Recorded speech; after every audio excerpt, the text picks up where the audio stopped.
My name is Aida Hamsic, and I was disabled and harmed by an antibiotic called Levaquin. My name is Elenia, and I'm disabled by an antibiotic called fluoroquinolones. I'm Haley, and I was disabled by 2 doses of levofloxacin in 2021. My name is Diane Corrigan, and I was iatrogenically harmed by the fluoroquinolone antibiotic ciprofloxacin in 2016. Hi, I'm Marcy, and in March of 2023, I was harmed by an antibiotic called Avloxacin. My name is Jen, and I was affected by the antibiotic ciprofloxacin in the year 2021. My name is Talia Smith, and I was disabled by 3 pills of a fluoroquinolone antibiotic called ciprofloxacin in 2021. My name is Mateo. I was disabled by ciprofloxacin, the fluoroquinolone antibiotic, in September 2017. My name is Kimberly Rosso, and I was harmed by the antibiotic ciprofloxacin back in 2018. My name is Kelly Breton. I was harmed by levofloxacin in 2013. My name is Eleonora, and I suffered consequences from taking ciprofloxacin in 2023. My name is Lisa, and I was harmed by Cipro in the spring of 2001. My name is Carolyn Carlson, and in 2019 I took 3 Levaquin pills. Upon taking this class of antibiotics, I was admitted to hospice 5 months later at only 60 pounds. To this day, I am totally disabled, on palliative care, and require 24/7 care for my survival. Since taking those drugs, my quality of life has been severely affected. Currently on wheelchair from 2023. On taking this medication, my health slowly started declining completely over a year, to the point where I was primarily bedbound and homebound, could no longer shower myself, and needed help with everything. Upon taking this class of antibiotics, I developed severe adverse effects. After taking this antibiotic, I developed tremors, peripheral neuropathy, dysautonomia, tendon tears, and so much more.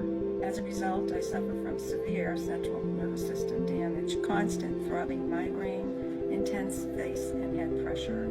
After taking this antibiotic, I experienced extreme polyperipheral neuropathy all over my body, tendinitis which led to tendon ruptures, vision loss, blindness episode, partial paralysis that landed me in a wheelchair, severe brain fog, confusion episodes, rheumatoid arthritis, and the list goes on. I live with constant joint and muscle pain, chronic fatigue. My gut has been destroyed, my central nervous system has been affected, and other damage to my body. After taking it, I suffered severe central nervous system damage. I was bedridden for a year. Went completely manic, and I could no longer function like a normal human being.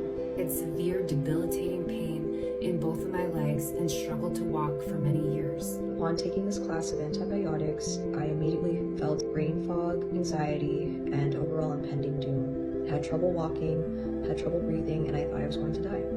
I am bedbound and in a wheelchair and suffer from debilitating pain, muscle wasting, peripheral neuropathy, tremors, and many other health ailments. I lost my health, career, financial stability, relationships, and most of all, my independence. I suffered with chronic 24/7 vertigo after that. I was diagnosed with a vestibular disorder. I am severely disabled, becoming predominantly house and bedbound. I now use a power wheelchair. Tremors, peripheral neuropathy, cognitive impairment, balance issues, vitamin deficiencies, heart problems, the list goes on. Hoping to spread awareness about these dangerous drugs. If your doctor prescribes you any kind of fluoroquinolone, please ask him for something else.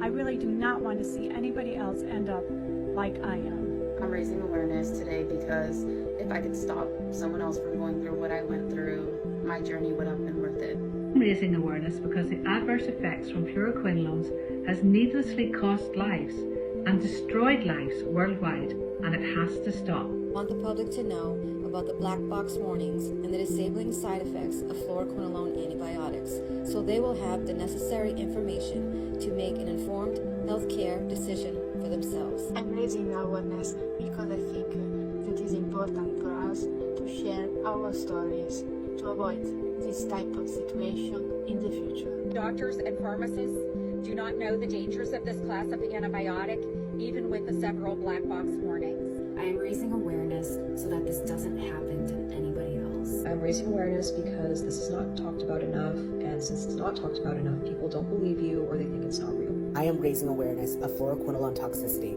because these tragedies are preventable. Raising awareness about fluoroquinolone toxicity is important to me because so many of us were not aware or counseled on the 7 black box warnings that this class of antibiotics carries. I'm raising awareness because no human being should ever have to suffer through this. They deserve the right to know what is being put into their bodies by all doctors, and I 1000% stand for this. Dangerous drugs, don't let this happen to you or your loved ones. Spread the word. Thank you for listening. Thank you. Thank you for listening.